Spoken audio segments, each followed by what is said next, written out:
All right, I just want to start tonight with a question. How many of you drive?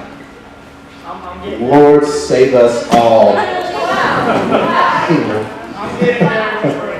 Crazy. How many of you have just recently started driving within the last 5 months? Let's say 5 months you started driving. Wow. Mitchell had knee surgery, so he's recently driving. He's probably the most dangerous person on the road right now. That's a negative, Ghost Rider. I have my sidewalk driver's license.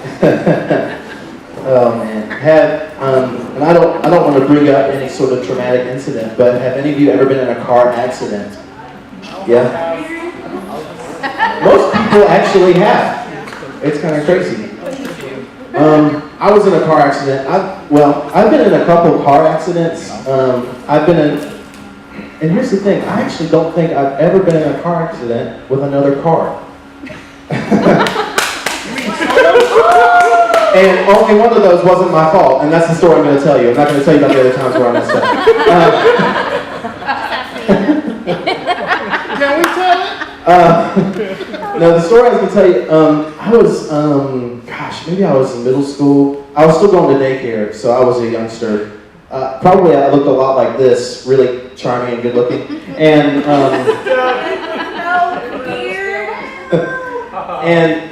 it was snowing. And my mom was taking me to daycare.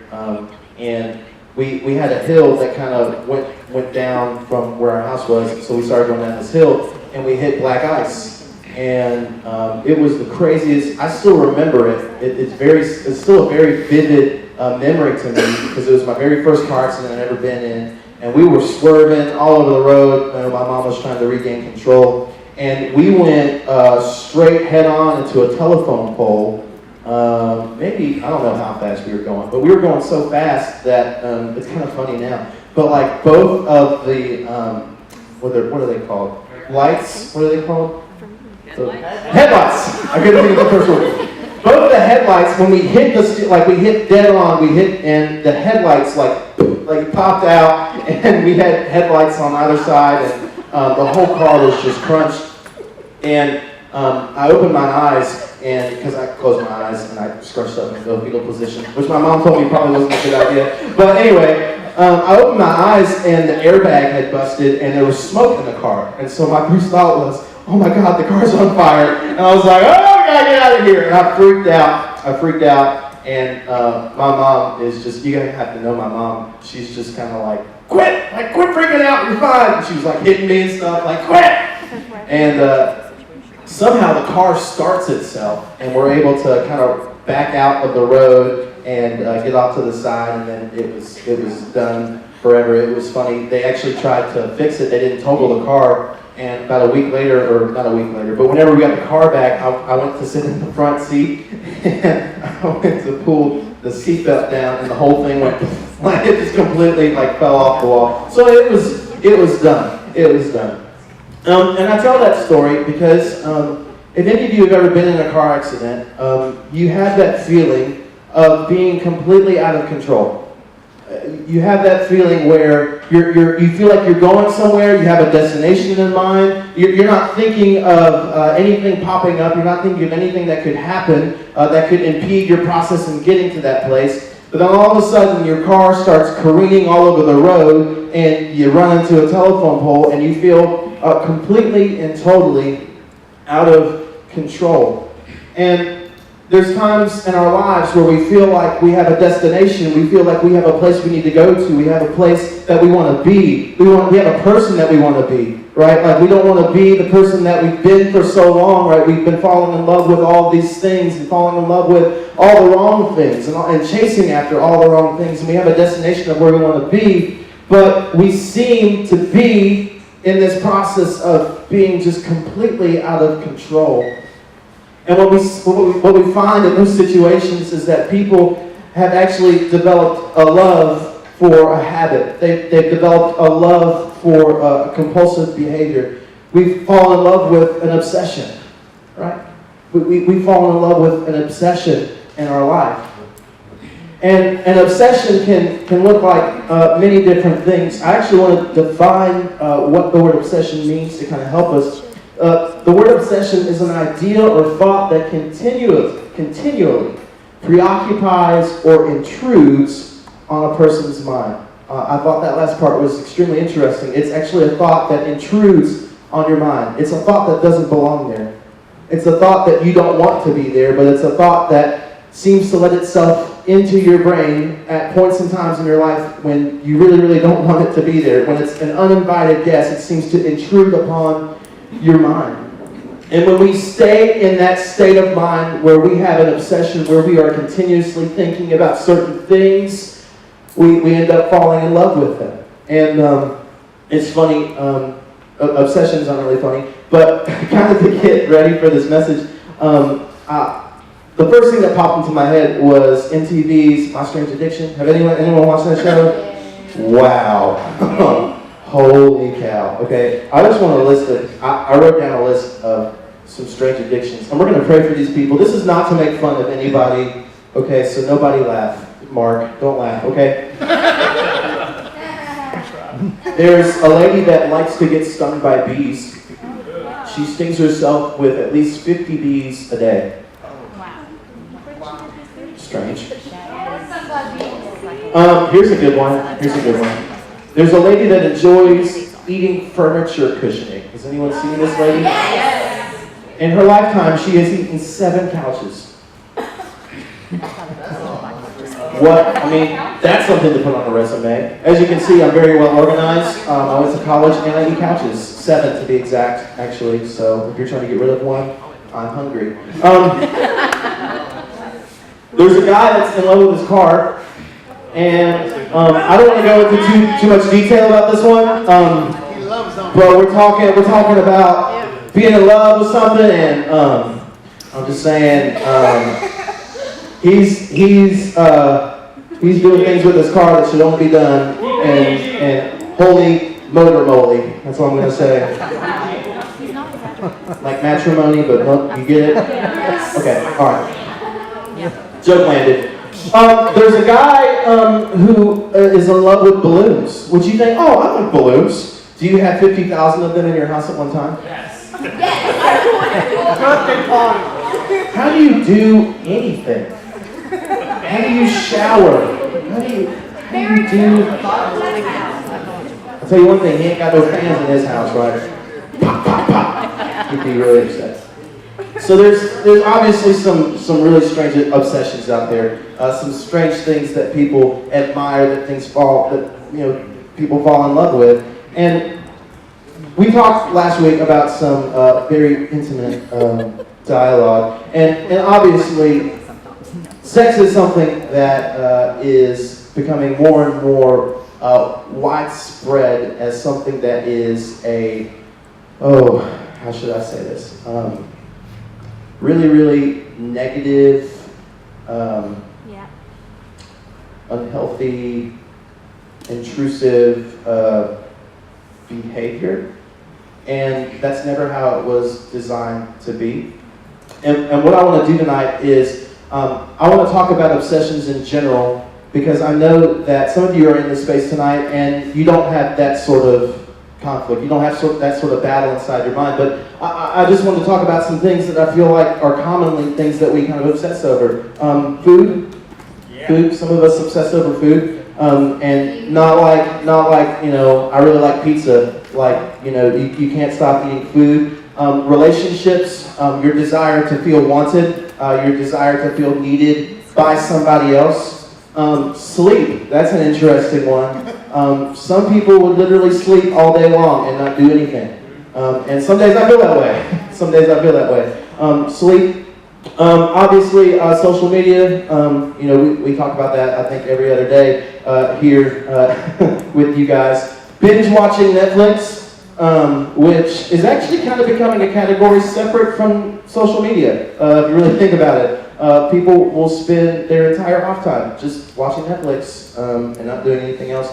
I already said sex. Sex is one. And then an interesting one, success. Success. Some people have an obsession with success. Some people have an obsession with being perfect.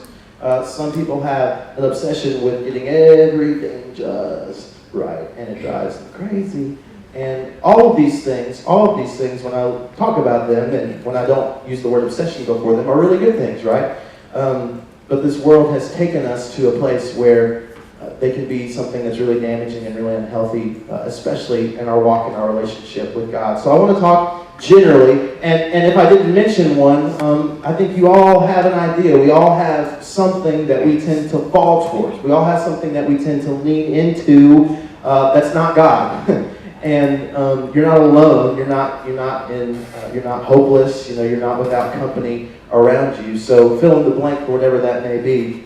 But the reality is that most of our obsessions are over things that aren't bad things, but they continue to control us. And Paul talked about these things in 1 Corinthians chapter 6, verse 12. And I have two translations here. I want to be able to read both of these to you. And so here's the first translation. This is from the NLV, 1 Corinthians 6, chapter 12.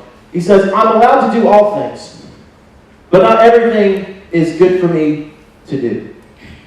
So you probably heard this saying from your grandma, all you gotta do is pay taxes and die, right? I mean, that's the only thing that you absolutely have to do. Anything else, you can choose to do whatever it is that you want to do, right? I'm allowed to do all things, but not everything is good for me to do. Even if I'm free to do all things, I will not do them if I think it will be hard for me to stop when I know that I should. That sounds like an obsession. That sounds like an addiction. Let me read the NIV, which won't be up on the screen. It says this: I have the right to do anything, you say, but not everything is beneficial. I have the right to do anything, but I will not be mastered.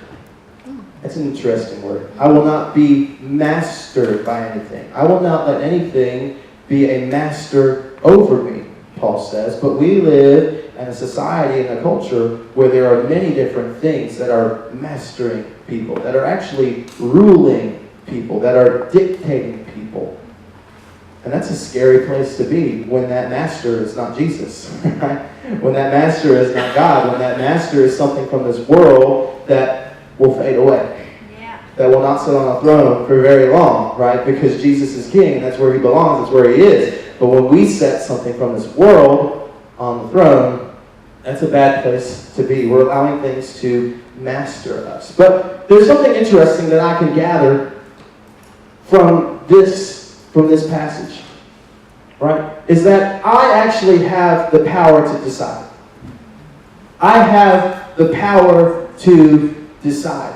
And so what happens when people fall into addictive patterns, when people fall into these obsessive patterns, is that they feel like they fall into these things and all of a sudden I'm stuck and I can't get out, right? Maybe you've felt that. Maybe you've been in a certain place or time or moment in your life where you feel like you've been stuck in something. You've been stuck in a pattern of repetitive bad behavior. You've been stuck in a relationship, right? You've been stuck in that addiction, whatever it may be. But you actually, Paul, based off this writing, says that we can actually choose to walk away from that. We can choose to not allow those things to master us. We can choose to say that my only master is King Jesus, right? My only master is God because he belongs on the throne and he's there for me and he's never left me, he's never forsaken me, and I know that the things of this world will pass away. We actually have the choice to walk away. Has anyone, I was really hoping Billy would be here, and Billy's not here. Has anyone... Because Billy would know this story. Has anyone ever read The Odyssey? Yes. Oh, wow! That's awesome! Okay. Odyssey, Homer, right? He's leaving, he's going on a jet plane. Don't know when I'll be back. Right, basically, right? And so they get to this place in the sea, and what do they pass on the rocks? Do you remember what they passed on the rocks? Sirens. Okay? Sirens. Very good. Sirens. Do you know what the logo for Starbucks is? A siren. A mermaid. Okay. Do you want to know what sirens do? Sirens. They're on. Okay, so you're on the boat, right? You're on the boat. You're just swimming, doing whatever you do on the boat, doing a little jig. I don't know what you're doing. I haven't been on a boat. The sirens are these really attractive looking mermaid thingies. And Apparently they got all their vocal training from Hillsong because they just sing amazing, right? They sing really, really well. And what they do is they attract the people on the boat to the rock, and when they get to the rock, they eat them. Oh. Right, they're not so pretty then. And so Homer knows this as they're going past the rock, and so he orders all of his men, they put wax in their ears, and he says, don't look to the right or to the left. You look straight forward, and you keep growing, and you keep going forward. And then what does he do? Homer, right? A lot of scholars kind of read this and interpret the story that Homer was kind of like a weaker person when it came to this sort of temptation, right? And so what Homer does is he says, all right, here's some rope. There's the mast. I want you to tie me to that mast. And no matter what I say, you don't take me down off of that mast. You don't take me down. Right? And long story short, they get past. Homer's good. They don't take him off the mast, and he makes it. So what I gathered from this is that we have the choice. We have the choice to walk away. And I tell you this story because the only way that you're going to be able to walk away from some of the obsessions that you have in your life, from some of the repetitive, negative, harmful behaviors in your life, the only way you're going to do it is with some help. You are not going to be able to walk away from those patterns by yourself. You are not going to be able to get out of those habits by yourself. Yeah, you need accountability partners. You need people that are going to tie you to the mast, right? And they're not going to let you down. They're not going to take you down, even how much you scream or how much you beg to want for those things. But more importantly, you are not going to be able to walk away from those things without realizing how important and how amazing God is, and how much He absolutely loves you, and how much He wants you to get through the battle that you're in right now. You are never going to break that obsession on your own. You are never going to break through it. Only with Jesus are you going to be able to get through those moments. Are you going to be able to get through those places in your life? Paul continuing from chapter 6 in Corinthians, in verse 13, he says, when tempted, no one should say, God is tempting me.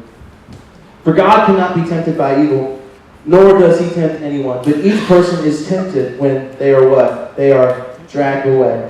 They are dragged away by their own evil desire and enticed. They're enticed. And then he says this, then after desire has conceived, it gives birth to death, and it gives birth to sin, and sin, when it is full grown, gives birth to death. For the wages of sin is death. For the wages of sin is death. Again, though, I read through this passage, and I see a break between verse 14 and verse 15 that I think is really important to understand and see. Each person is tempted when they are dragged away by their own evil desire and enticed. Then, after desire has conceived, there's a moment, there's a spot where you're going to be in a situation where you're chasing an obsession, where you're chasing after something that you feel like you want. There's going to be a spot, there's going to be a moment, there's going to be an opportunity for you to get out. There's going to be a moment for you to get away. There's going to be a moment. And I'm telling you that if you are caught in those repetitive behaviors and those repetitive motions and all those certain things, you have to look for that window. You have to look for that window with the help of Jesus and with the help of the people that you've surrounded in your circle. You have to look for that window, because when that window is there, man, you got to run through it. You got to jump through it. But if that desire has conceived, and what that means is that you have given into that desire. You have fully given into that desire. You have fully given into that obsession. When that desire has conceived, it gives birth. And what happens when it gives birth is that you've actually committed the sin. When you give into that desire, it gives birth to the sin, and sin gives birth to death. For the wages of sin is death. So, good news, bad news. Sin's bad, we know that. Good news, is it a sin to be tempted? Question. It's a question. Is it a sin to have a desire? No. No. And what I see time and time again, not just with you guys, but with people that I know and people that I see, people have a desire, they have a feeling, and they think, that's just who I am. That must be what I really want. And what I want to challenge you is that your feelings will always lead you astray. Your feelings will always lead you astray in those moments. Jeremiah 17:9 says, for who can trust the human heart? It says it is fickle, meaning it's silly. It's ridiculous. It will take you in so many different directions. And we live in a world right now that is guided by feelings. People feel a certain way, and they take a certain action based off their feeling. Guy gets mad because he gets kicked out of school. He goes to a school and does the unthinkable. Man gets upset with his wife, does the unthinkable. Guy thinks that, man, I can't stop thinking about all these things. I can't stop thinking about this girl that I saw goes and does the unthinkable. We live in a world that is, man, run by our feelings, and it is tearing our world apart. Did you know that you don't have to feel God to believe that He's with you? You don't have to feel that God is near you to know and believe that He's with you. Right? Because God is not a feeling. God is not a goosebump. Right? God is God. Right? God is Jehovah, right? He's Yahweh. He created all things. He put all things together in the very beginning. And He created your story before the beginning of time. He knows each chapter, beginning, middle, and end of your life. He is intricately woven into your life, into your circumstances, into your situations. No, God is not just a feeling, right? God is not just a feeling that when you walk into this place and you worship and you're like, oh, that was awesome, right? Like that's not just God, right? God is with you. God is for you. God wants to be around you always. God is not just a feeling. And what we see all the time, right? Man, I haven't felt God for a while, so I guess this isn't real. So I'm going to go chase after what I feel like I want over what I feel like I don't have. And listen, I try to be transparent and honest with you every time I'm up here that I'm not talking to you, I'm talking with you. I'm always talking with you. Because I don't stand up here to say that you just need to feel God, it's going to be awesome, right? No, I've been there. I haven't felt God before, and I thought that meant that He wasn't there. I haven't felt Him in my life at certain points, and so I thought, what am I even doing? I thought that while I've been here in Hollins. I mean, I thought that while I've been a pastor. I've struggled with that. I've battled with that. I thought, why am I even here? Like, who am I even talking about? Because I don't even know what He's doing in my life. How am I supposed to tell them what they're doing in their life when I don't even know what He's doing in my life? It's the battle. It's the battle within. But one of the most amazing things that I've felt and that I've realized in my walk, and I'm not perfect, and every day I need God's grace to get up and to move forward every single day. But what I've realized is that God is always with us, and it doesn't matter if we feel Him or not. It doesn't matter if we feel Him or not. And so, how much more important is it, right, in those moments where we feel like that addiction, where that habit, where that relationship, that's just who I am. How important is it for us to realize and to not trust our feelings in those moments? You cannot chase your feelings in those moments. Right. Your feelings will lead you astray. Your feelings will lead you down a road. And you'll get to, I've talked to people, and I've seen people who chase after their feelings. And they get to a certain spot in their life, and they look back and they say, I never thought I'd be here. I never thought I'd be here. That's where I was, and I wasn't trying to do anything bad. You know, I wasn't trying to do that or do this. And now I'm here. And now I'm here. And you guys have the advantage because you're so young. You're so young, and you've got so much life ahead of you.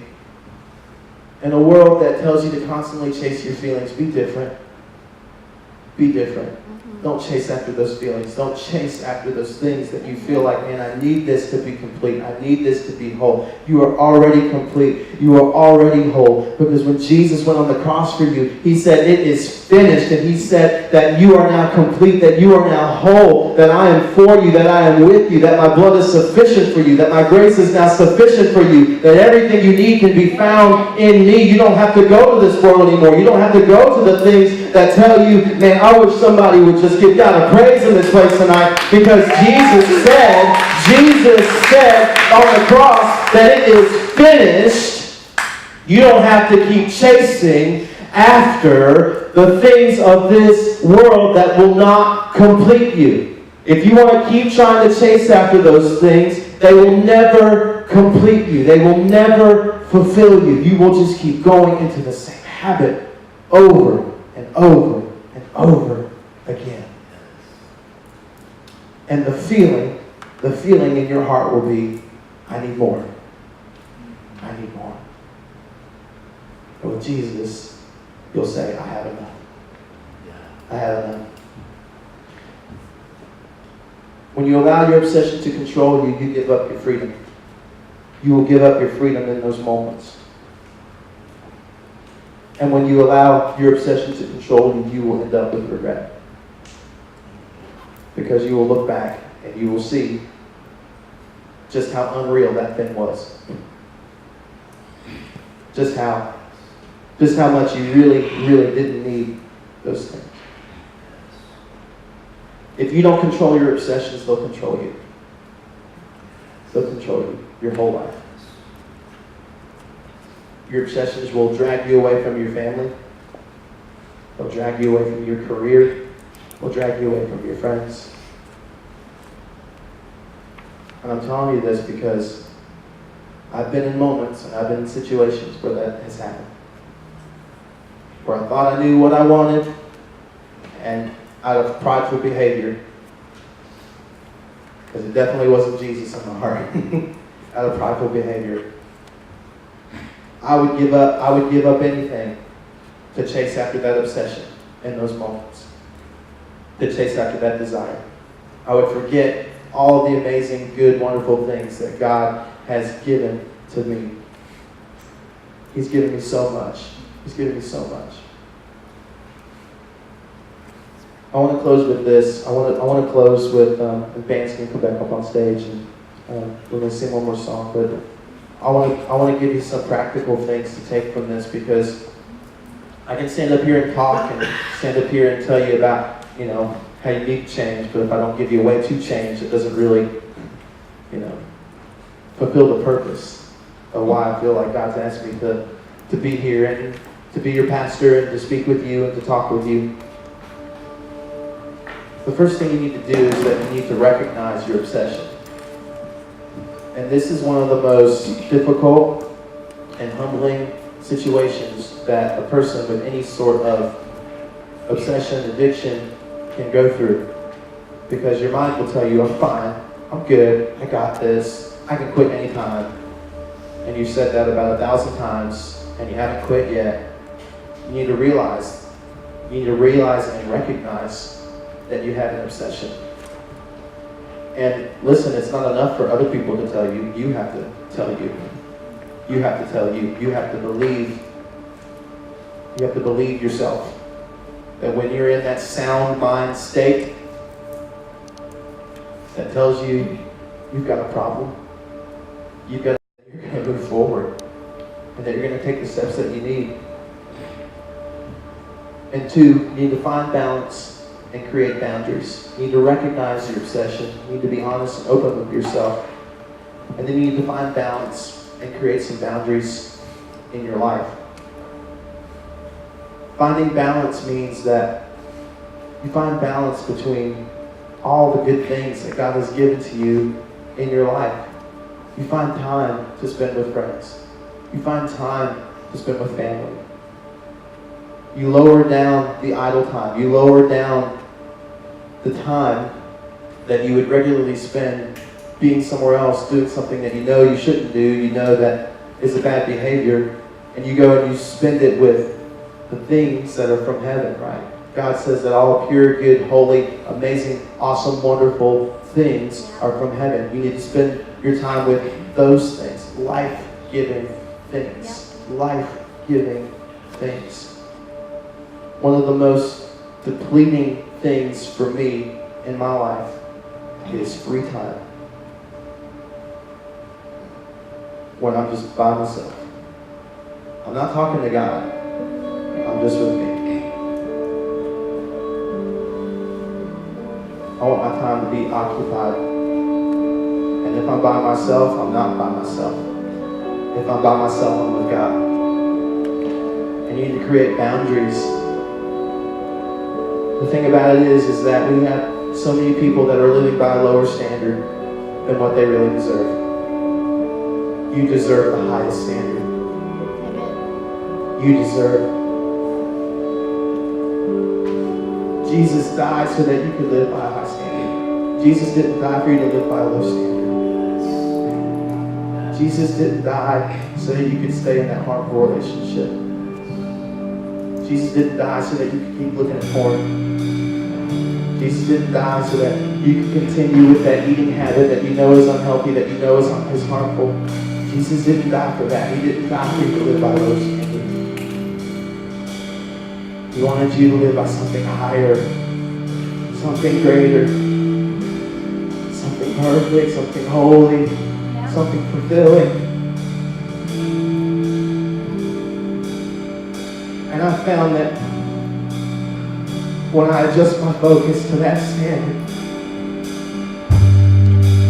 that I fall short. We all fall short. But how good is God that He sent Jesus? And when Jesus came and He lived by that standard perfectly. And when He died for my sin, for my mistakes, when I was trying to reach for that goal, I was trying to reach for that standard, how amazing is God? That in the gap between where I am and where I'm trying to be and where I'm trying to get to and what I'm trying to do, that His grace fills that gap for me. His grace fills that gap for me. Woo! His grace fills that gap. And so when God looks at me, He says, "You're perfect. I love you. I love you."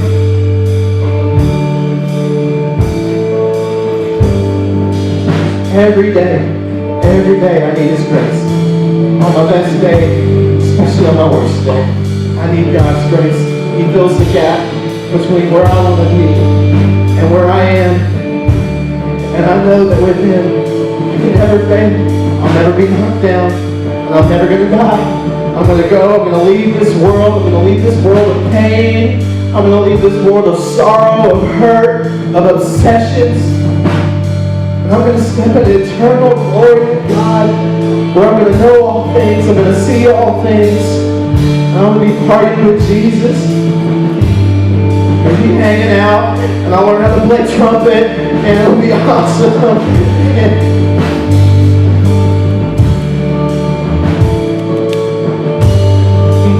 so that you can live by the higher standard. He wants to fill the gap for you. And in this space, in this moment, no matter where you've been, no matter what you've gone through, whatever obsession just seems to have control on you, even right now, in this moment, you can walk away. You can walk away. With God on your side, and some people that love you and care about you, that will tie you to that mast.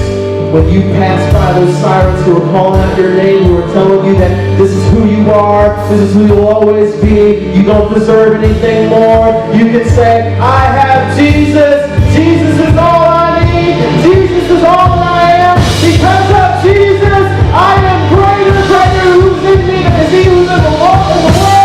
God is with me. God is for me. Though I walk through the darkest valley, I will not be afraid because you are with me. You guide me. Your rod and your staff, they comfort me. And you can move forward with your life in full acceptance and full knowledge of who Jesus is and his blood for you. Would everyone just, in this moment, would you just stand up and grab the hand of the person next to you? No matter what valley you're going through, no matter how dark it seems, Jesus said, I am the light of the world.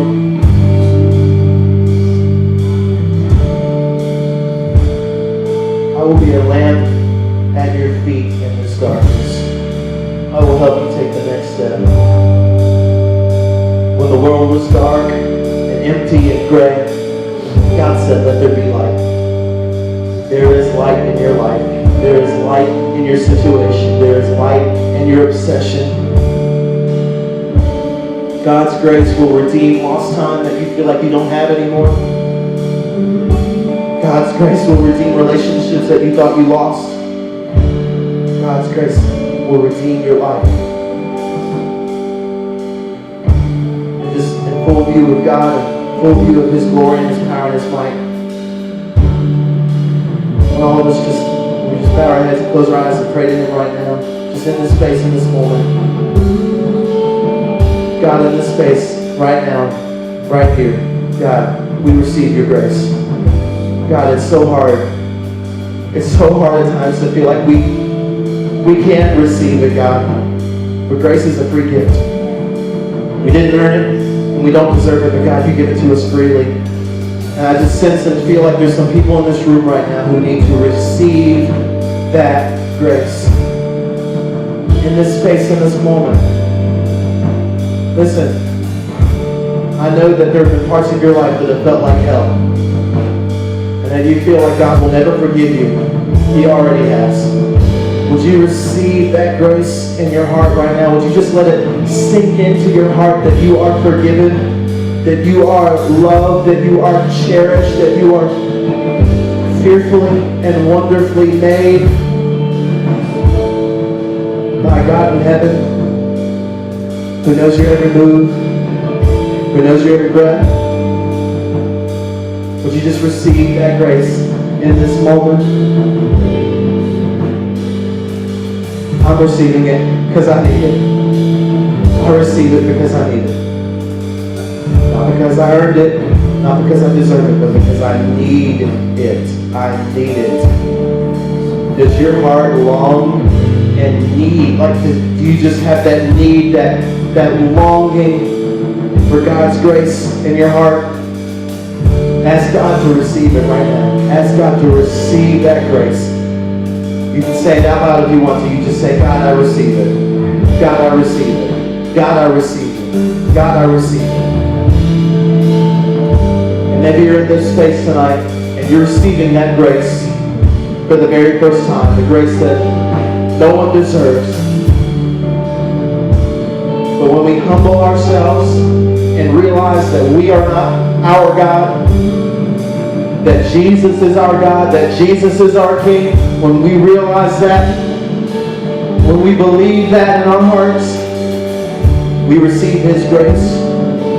And that grace closes the gap between where I am and where I want to be, and it bridges my gap between me and God into full and right and holy and perfect and awesome and amazing relationship that can never be broken. The Bible says that you will never be taken out of God's hand. That once you're in there, He won't ever let you go. And if you're ready to receive that grace, if you're ready to receive Jesus today, all it takes is a conversation. Conversating with God is called prayer. You can say it any way you want to say it, but all it is you just talking to Dad. It's you just talking to Dad. And so if you're ready to receive your Father's love today, your Father's grace, I'm going to help you. You just say this. You just say this to God. You can even say it in your own way. I'm just gonna give you an outline. I'm gonna give you a format. You say, God, I know that I've sinned. I know that I've messed up. I know that I've fallen short. But God, I know that you love me so much that you sent your only Son, Jesus, to live a perfect life, to die a sinner's death, so that I might become the righteousness of God in Christ Jesus. And so, God, I receive your Son, Jesus, into my life. God, make me whole, make me new, make me full, make me complete. And God, with you, I know that I'm going to reach and strive for a new standard. God, I know there's going to be moments where I fall short.